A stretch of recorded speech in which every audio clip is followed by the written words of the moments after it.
It's My Fearows. I'll be your new host, New Amber. And here we have Kingdom Hearts 0.2 Birth by Sleep, a fragmentary passage, any % beginner run by SwiftShadow. Take it away. Yeah, so I am SwiftShadow. You can call me Swift, you can call me Shadow, you can call me SwiftShadow. I know there are a lot of Swifts. This is Kingdom Hearts 0.2 Birth by Sleep, a fragmentary passage. It's a very long game name for a very short game, so from here on out we're just going to call it 0.2. And the run starts here as I confirm difficulty selection. So I'll count down 3, 2, 1, go.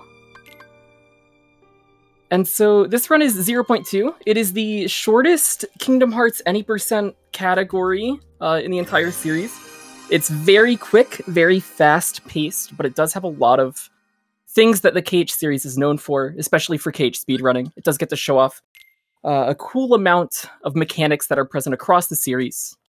This was also the lead-up to Kingdom Hearts 3, so it serves as a somewhat of a tech demo for Kingdom Hearts 3, although some people call it not a full game. It is a full game, and it takes place after Birth by Sleep, but before/during Kingdom Hearts 1. We play as Aqua here, one of the characters from Birth by Sleep after she has fallen into the realm of darkness. And to start off, you're going to see me doing a lot of cartwheels. That is our main form of movement. If you were present for the KH1 race, it's basically our dodge roll. It's our main form of movement. It's faster than running. Here we have our first mob fight. These are shadows. So to start, I'm going to dodge roll back, then forward, and that baits the shadows to come hit me.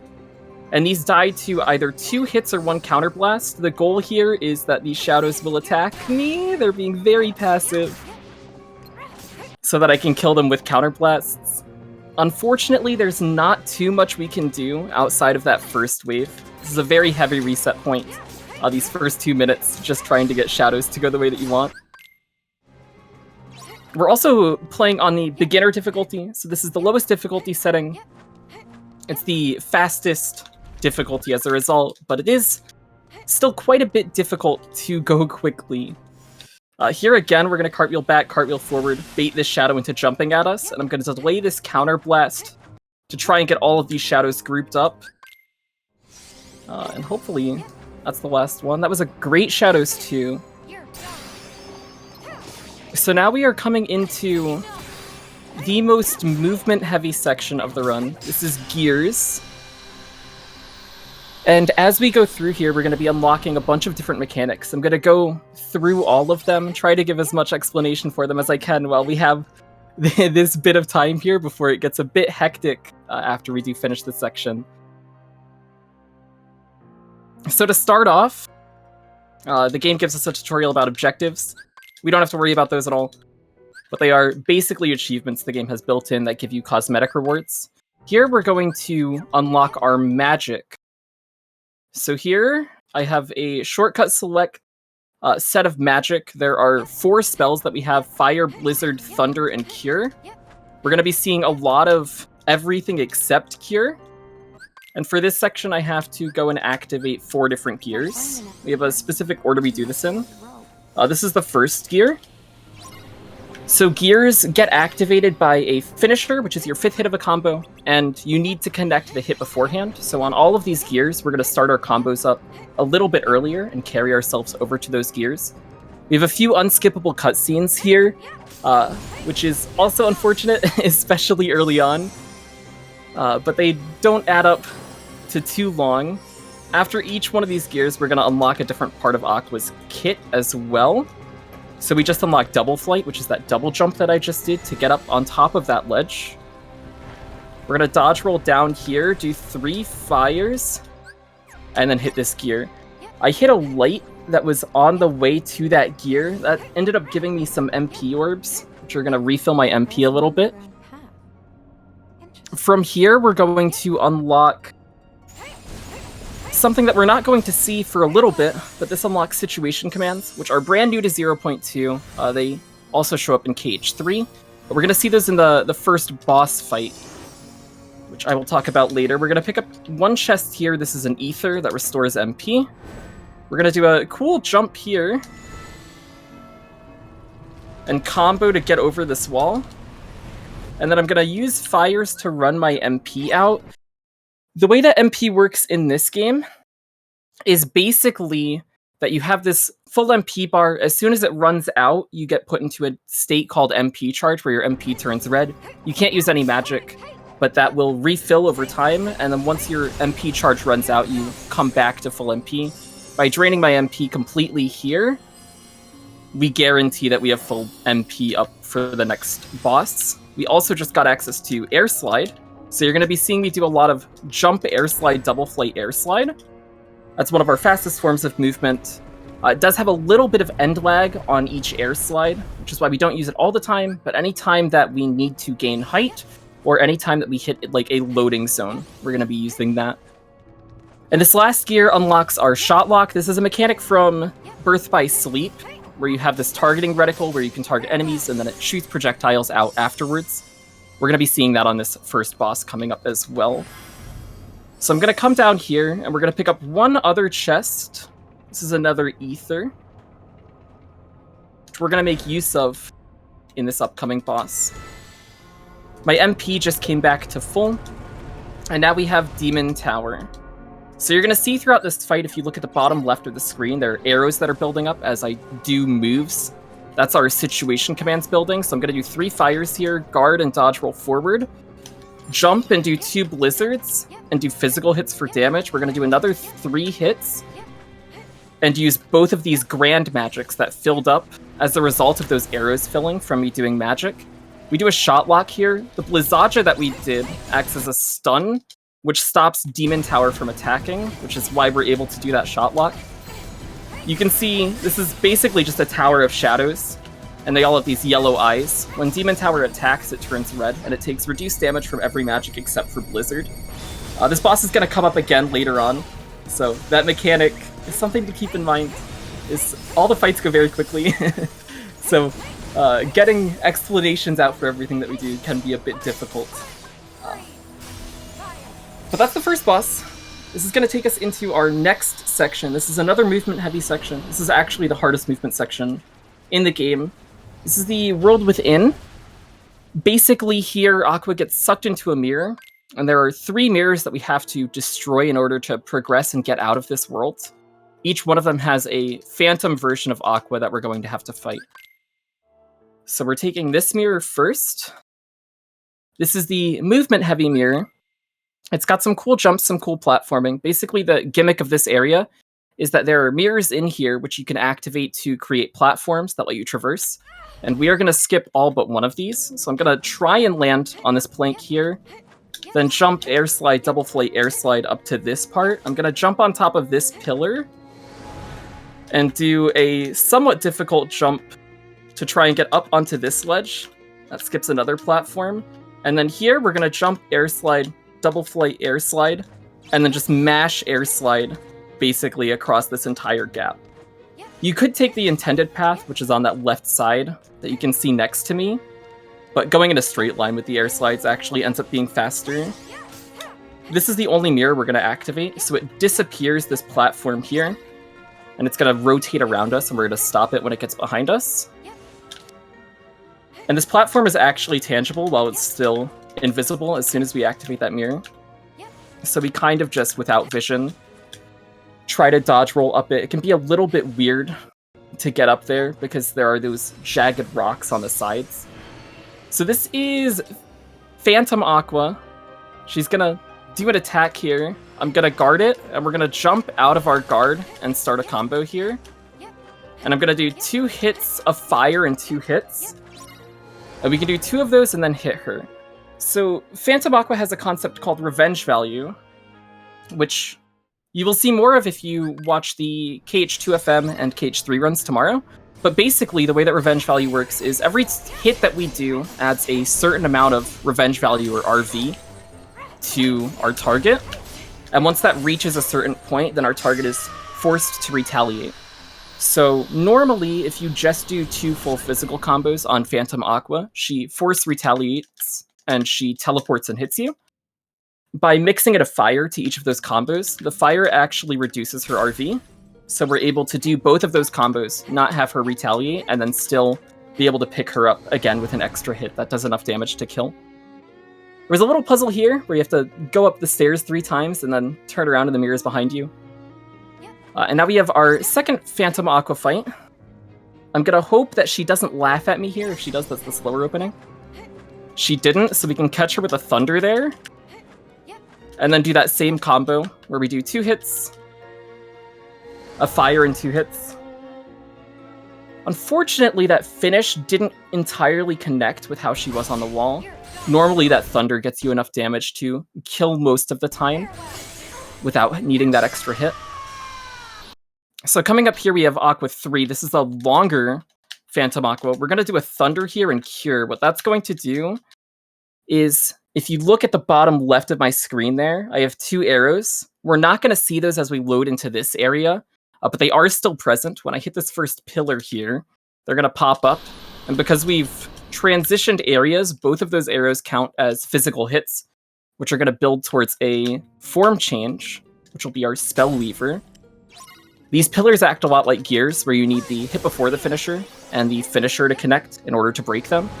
We have one more pillar we have to go through here. And I'm going to use Spell Weaver here before we go into this pillar. So Spell Weaver is a different form that Aqua has. One of the cool things it does is it gives us a 6-hit combo instead of a 5-hit combo. It also makes our hits much stronger. And we're going to see that this Phantom Aqua 3 also has Spell Weaver. She's going to use it right at the beginning of the fight and then attack us. And we have to react to what she does. That's a great attack. So I'm going to do 5 hits here, which stops just before the finisher. Then 2 hits, 2 fires, hit and finisher. And we're going to repeat this 2 more times. So that finisher is going to knock her behind us. We're going to do it again. And again, these fires are reducing her revenge value so she doesn't end up retaliating. And this Firaja ends up killing. It's a very specific combo that works around reducing her RV with fires to the point that she never gets a chance to attack. And then we're able to loop her basically the entire fight without her doing any other action. So we're coming out of the world within here. Ooh, that's an unfortunate blizzard. Oh my goodness. The goal there was to be able to blizzard up to the save points.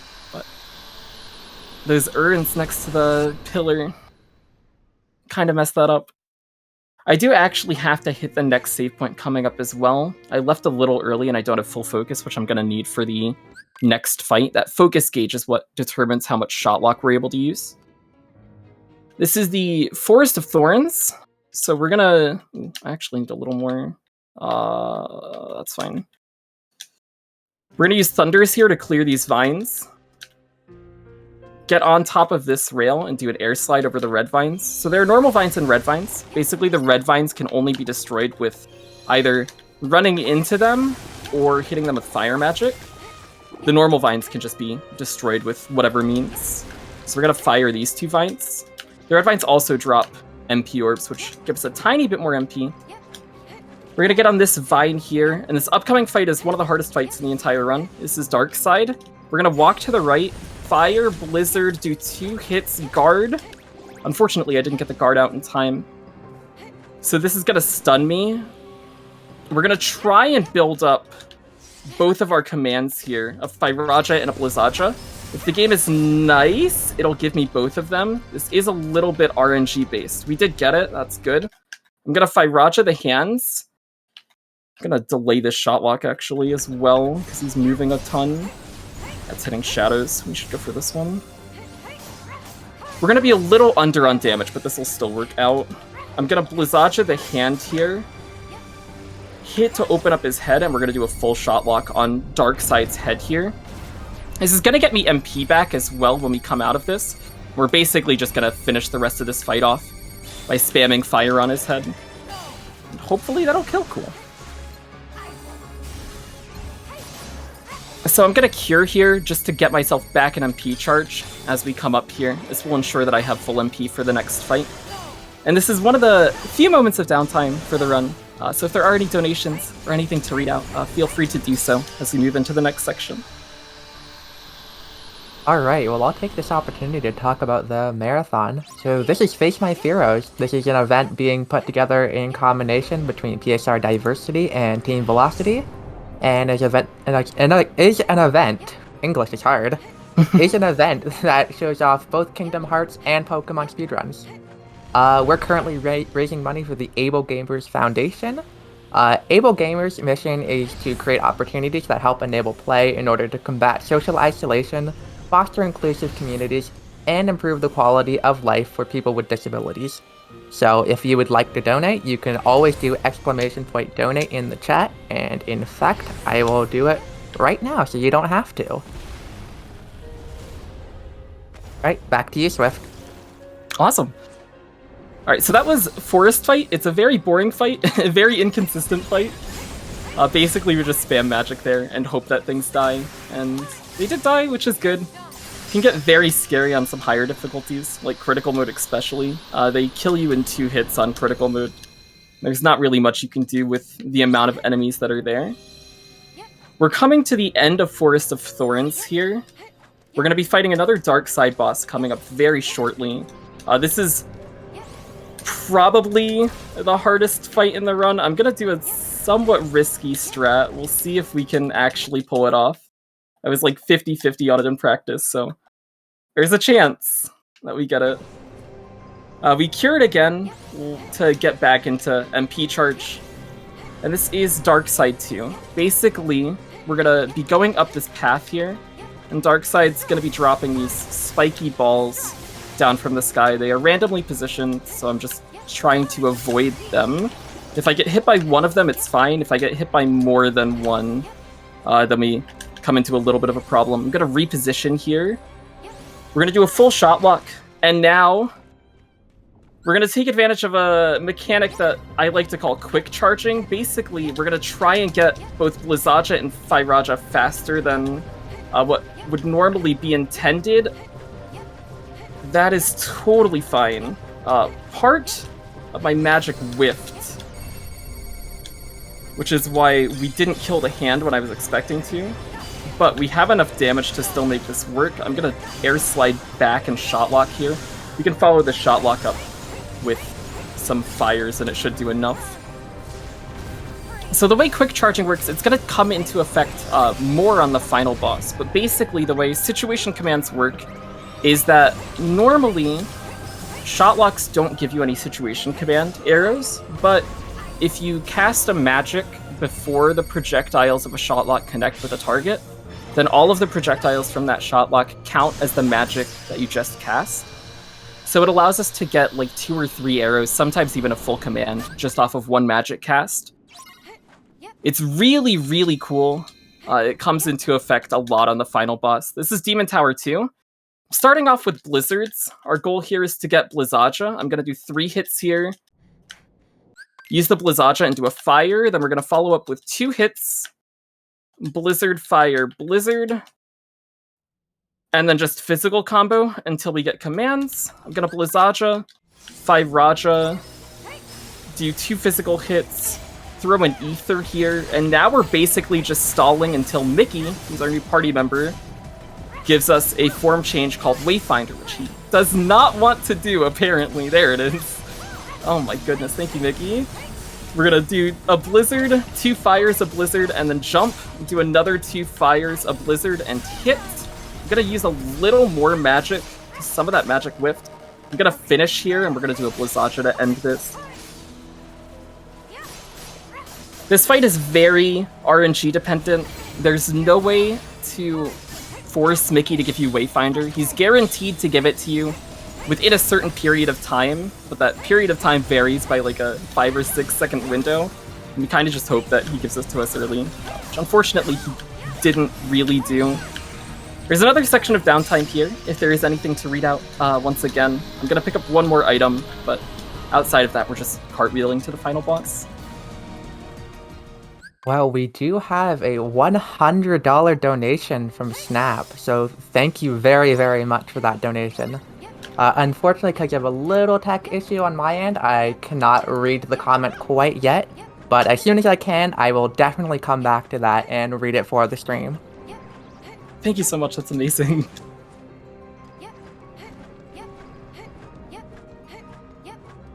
Alright, so we're going into the final boss now. We're going to do a nice little blizzard here. We don't get to do a lot of the time. It only really works on long, flat surfaces. And this fight coming up is Demon Tide. It has one of the best songs in the entire Kingdom Hearts series. And to start off, we're going to dodge roll back and to the right here. And do a full shot lock. The way Demon Tide works is it has an armor mechanic that is hit-based. Once we do enough hits, it's going to glow purple and its armor is broken. Whenever it has armor up, it has increased resistance to everything. So the goal is to break its armor as quickly as possible, which that full shot lock allows us to do. I'm going to jump over this attack here. Let's turn my camera if I can. We're going to cut that shot lock a little short, but that's still going to allow me to quick charge here. Hopefully Demon Tide wants to come back in the map. Unfortunately, he's gone out of bounds, which can just happen. It's gonna hurt our damage a little bit here, but we should be okay. We're gonna do a full shot lock here. I'm gonna follow this shot lock up. We're getting one more attack here. He's charging again, which is the good attack.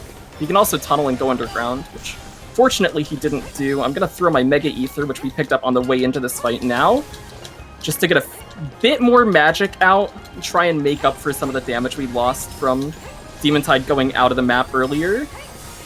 I'm gonna Blizzard over to these boxes. We're not actually going to break them right now. So each of these boxes has a split amount of MP, focus, and HP orbs. It's entirely random what's in them. So a lot of this fight is just reacting to what drops we do get and then positioning accordingly, making the right use of our MP and focus. I'm gonna go directly into another shot lock if I can. I got caught out in that by the Shadow's spit. We're gonna follow this up with a fire, hopefully get Firaja. I got hit out of my Firaja, which is very unfortunate, but we can do another one here. That should hopefully kill, and that is time. That is the whole run. It is very, very quick, very fast-paced, not a lot of downtime. But it is also an extremely fun and satisfying run to do. It is the first Kingdom Hearts game that I learned to speedrun. I know there are a lot of Pokemon people in here as well. If anybody is interested in potentially bridging the gap and trying out a Kingdom Hearts run, I'd highly recommend 0.2. It is, once again, the shortest 80% category for Kingdom Hearts. It's also very easy to pick up and learn. It's one of those games that's easy to learn, very hard to master, especially with a run that's this short. Getting a good time and pushing your time down once you get to a certain level gets pretty brutally difficult with how many ways the game can just throw random stuff at you that messes you up. But it is a great game. It's a really fun speedrun. I'd highly recommend it to anybody who's looking to run KH. And as mentioned before, there is a Kingdom Hearts speedrunning Discord, which is linked on the speedrun.com page for any Kingdom Hearts game. So if you are interested in running or learning any Kingdom Hearts game in the entire series, feel free to join that speedrunning Discord. A lot of the channels, especially for the main numbered titles, are very active and very well kept, so there's a lot of good information you can get in there. But thank you all for having me. Thanks for accepting 0.2. It's always fun to show this off, and I hope everybody enjoys the rest of the marathon. Darkness will escape and destroy the remaining Well, thank you very much, Swift, for that run. It was very entertaining. I really enjoyed it, especially the commentary. You do a great job at it. Thank you. We will be going to an intermission, and then right after that, we will have Pokemon Let's Go Diploma between Thomas Patrick WX and Joker Sleeps. So stick around for that.